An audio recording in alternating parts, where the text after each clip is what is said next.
देखिए, कठिनाई का मतलब ये नहीं है कि असंभव, बल्कि इसका सीधा सा मतलब हो जाता है कि आपको कड़ी मेहनत करनी होगी।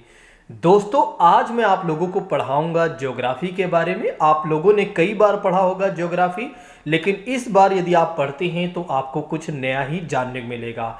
दूसरी बात मैं आपको बताना चाहूँगा यहाँ पर, यदि इस बार आप पढ़ लेते हैं तो इसके बाद से आपके क्वेश्चन गलत नहीं होंगे, इस बात की मेरी गारंटी है। दूसरी बात करते हैं, कोई भी छात्र नहीं सोचेगा कि ये मेरे एग्जाम में आएगा और मेरे एग्जाम में नहीं आएगा, उनके एग्जाम में आएगा।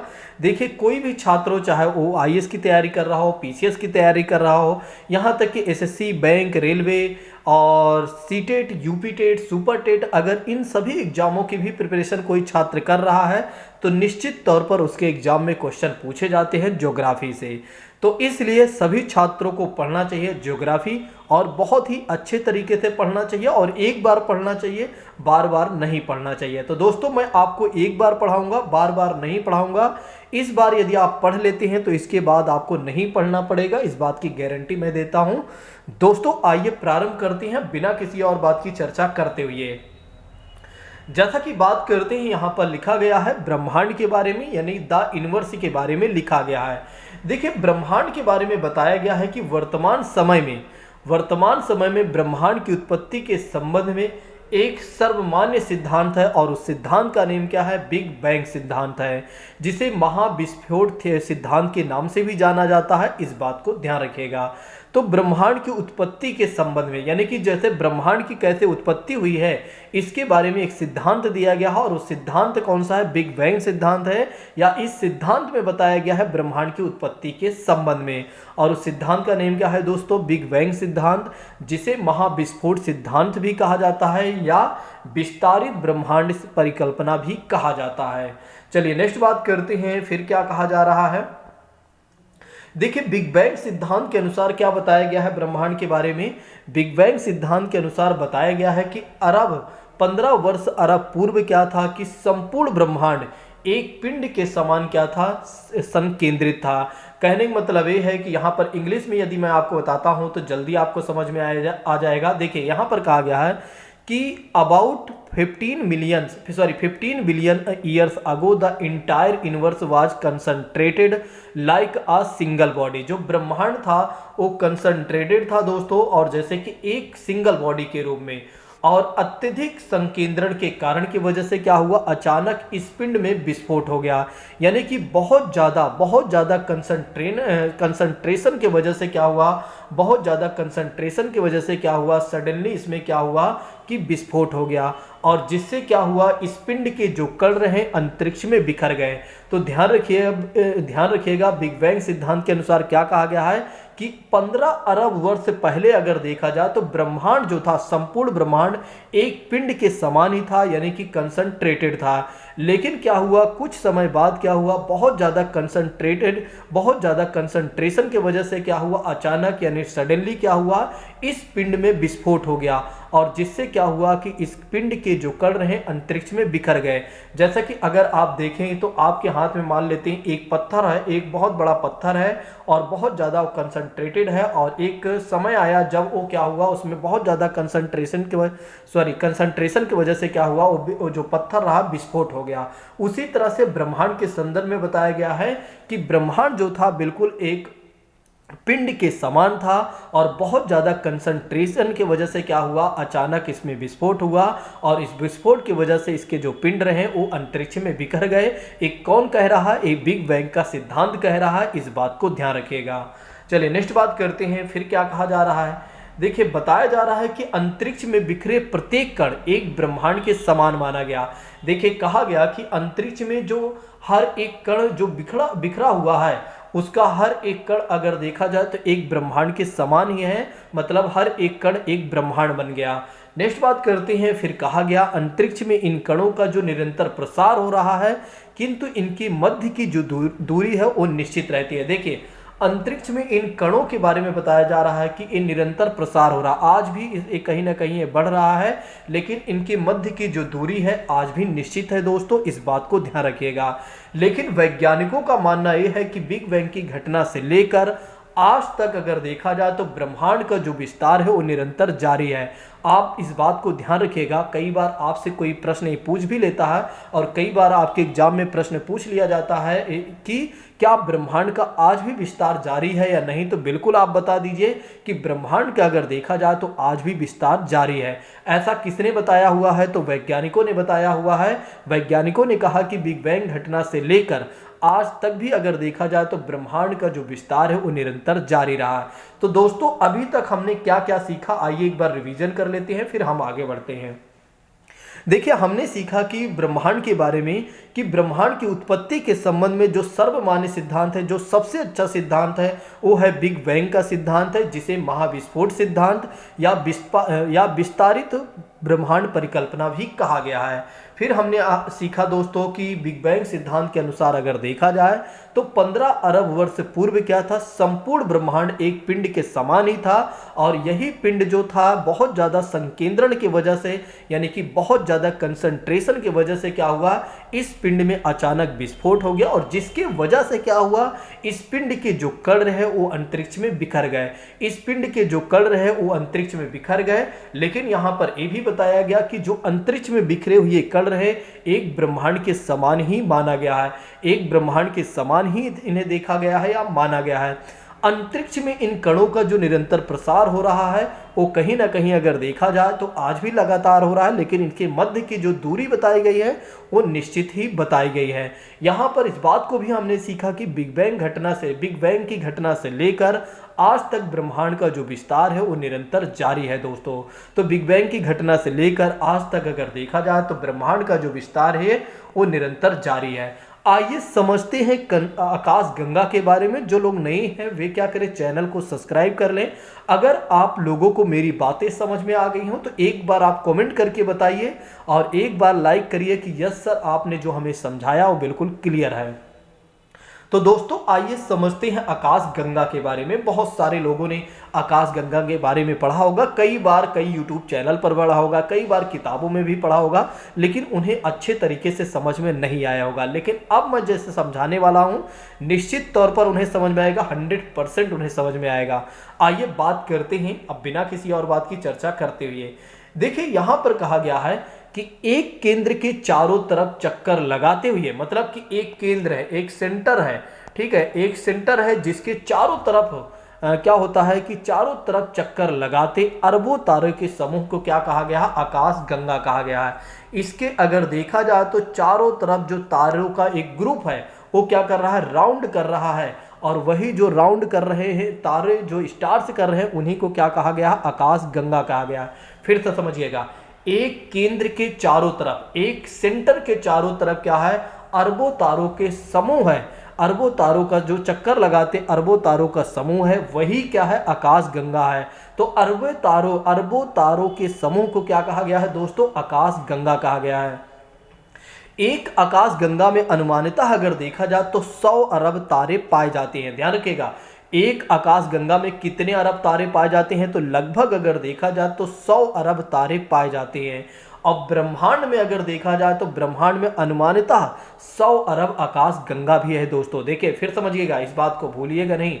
एक आकाश गंगा में, एक आकाश गंगा इज इक्वल टू, एक मिनट दोस्तों, एक आकाश गंगा इज इक्वल टू अगर देखा जाए तो 100 अरब तारे पाए जाते हैं। और ब्रह्मांड में अगर देखा जाए तो कितने अरब आकाश गंगा हैं, तो ब्रह्मांड में अगर देखा जाए तो 100 अरब आकाश गंगा है दोस्तों। तो ब्रह्मांड में अगर देखा जाए तो 100 अरब आकाश गंगा है और ब्रह्मांड इतना विशाल है कि इसका अनुमान लगाना अभी भी संभव नहीं हो सका। देखिए ब्रह्मांड इतना विशाल है कि इसका आज भी हम अनुमान नहीं लगा सके, इस बात को ध्यान रखिएगा। तो आकाश गंगा किसे कहा जाता है, तो तारों के जो अरबों तारों का समूह है जो चक्कर लगाते हैं एक केंद्र में, उन्हें क्या कहा गया है, आकाश गंगा कहा गया है। और एक आकाश गंगा में कितने अरब तारे होते हैं, तो 100 अरब तारे होते हैं। और एक ब्रह्मांड में अगर देखा जाए तो, या ब्रह्मांड में अगर देखा जाए तो अनुमानितः कितने अरब आकाश गंगा हैं, तो लगभग अगर देखा जाए तो 100 अरब आकाश गंगा हैं। और ब्रह्मांड का अगर देखा जाए तो इसका क्या अनुमान हम लगा सकते हैं, नहीं, इतना विशाल है, इतना विशाल है कि इसका अनुमान लगाना हमारे बस की बात नहीं है। चलिए नेक्स्ट बात करते हैं दोस्तों। नेक्स्ट बात करते हैं, फिर क्या कहा जा रहा है कि ब्रह्मांड में अनुमानतः 100 अरब आकाश गंगा में से ही देखा जाए तो एक हमारी भी आकाश गंगा है, एक हमारी भी आकाश गंगा, और जिसे क्या कहा गया है, मंदाकिनी कहा गया है। तो हमारी आकाश गंगा को क्या कहा गया है, मंदाकिनी कहा गया है या दूध मेखला कहा गया है। क्या कहा गया है दोस्तों, दूध मेखला कहा गया है या मंदाकिनी कहा गया है। हमारे सौर मंडल का मुखिया अगर कोई है दोस्तों तो वो है सूर्य है, और सूर्य कहाँ पर स्थित है, आकाश गंगा में ही स्थित है। तो हमारे सौर मंडल का मुखिया कौन है, हमारे सौर मंडल का मुखिया कौन है, सन है यानी कि सूर्य है, जो कि कहाँ पर लोकेटेड है, तो लोकेटेड इन दिस गैलेक्सी दोस्तों, यानी कि इसी आकाश गंगा में स्थित है। इस बात को ध्यान रखिएगा दोस्तों। आई होप कि आप लोगों को मेरी बातें समझ में आ गई होंगी। चलिए अब आइए बात करते हैं नेक्स्ट चीज़ों के बारे में। अब क्या कहा जा रहा है, देखिए अगर देखा जाए तो तारों का निर्माण कैसे होता है। बहुत सारे छात्र नहीं जानते हैं कि भैया तारों का निर्माण कैसा होता है, कैसे होता है।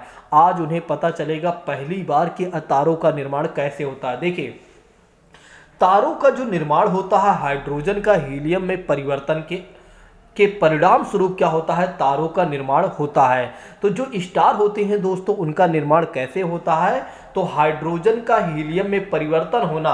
जब हाइड्रोजन जो होता है दोस्तों हीलियम में परिवर्तित होता है तो उसके परिणाम स्वरूप क्या होता है, तारों का निर्माण होता है। जब हाइड्रोजन का हीलियम में परिवर्तन होता है तो उसके बाद, उसके रिजल्ट के बाद क्या होता है, तारों का निर्माण होता है। और यहाँ पर कहा गया है जब तारों में हाइड्रोजन गैस समाप्त हो जाती है तो नाभिकीय संलयन की जो क्रिया होती है, यानी कि जो न्यूक्लियर फ्यूजन की जो एक्टिविटी होती है दोस्तों, वो क्रिया बाधित होने लगती है, और जिसके कारण क्या होता है, तारों का जीवन समाप्त होने लगता है। तो मैंने आपको बताया कि तारों का निर्माण कैसे होता है, और मैंने आपको ये भी बता दिया कि तारों का जीवन कैसे समाप्त होता है। तारों का निर्माण कैसे होता है, तो हाइड्रोजन का हीलियम में परिवर्तन होना तारों का निर्माण होता है, यानी कि तारों का निर्माण हो जाता है। और जब हाइड्रोजन गैस समाप्त होने लगती है तारों में, तब क्या होता है, न्यूक्लियर फ्यूजन यानी कि नाभिकीय संलयन की क्रिया बाधित होने लगती है, और जिसके वजह से क्या होता है, तारों का जीवन समाप्त होने लगता है, यानी कि तारे मरने लगते हैं दोस्तों।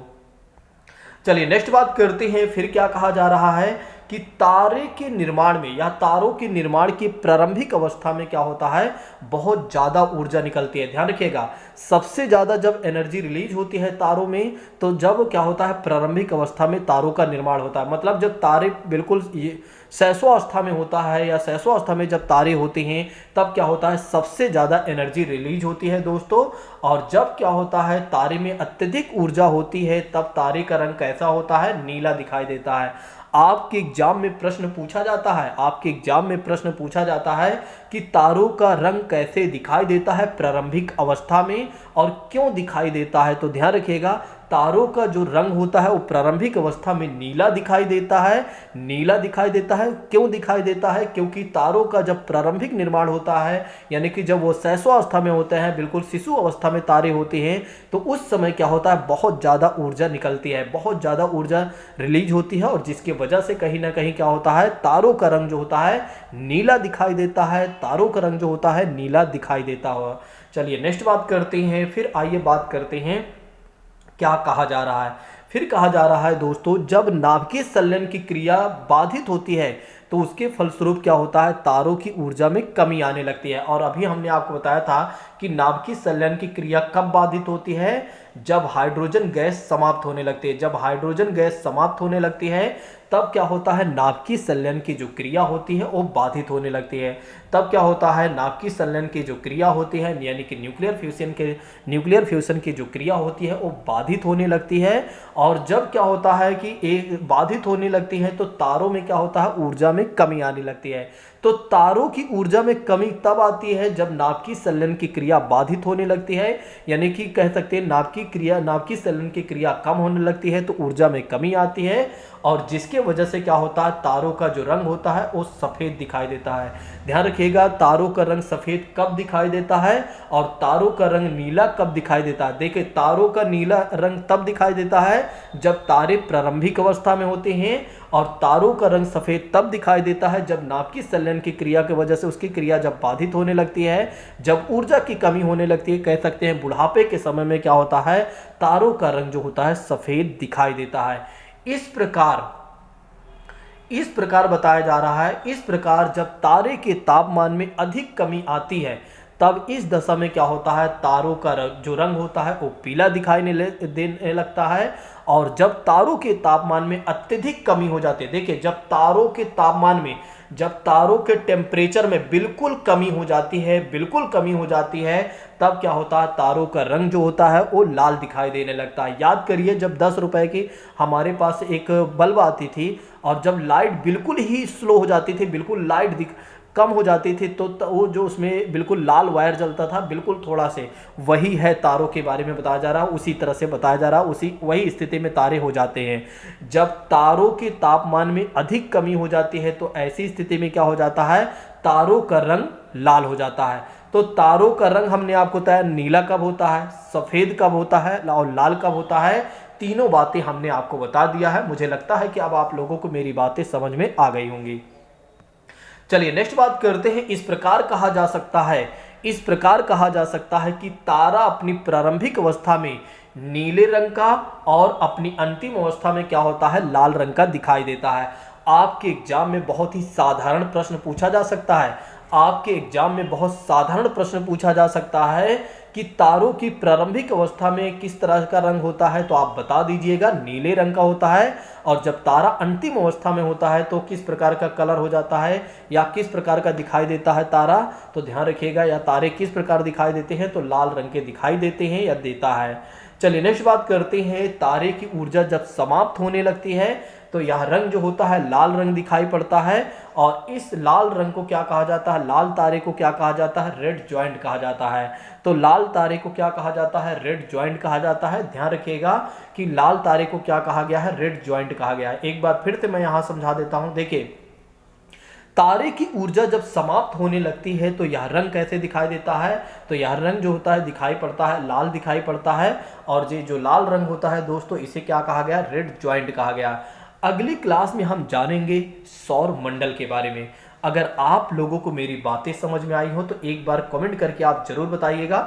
मुझे लगता है कि एक बार रिवीजन कर लेना चाहिए 2 मिनट में, ताकि आपको बहुत अच्छे तरीके से क्लियर हो जाए सारे पॉइंट्स।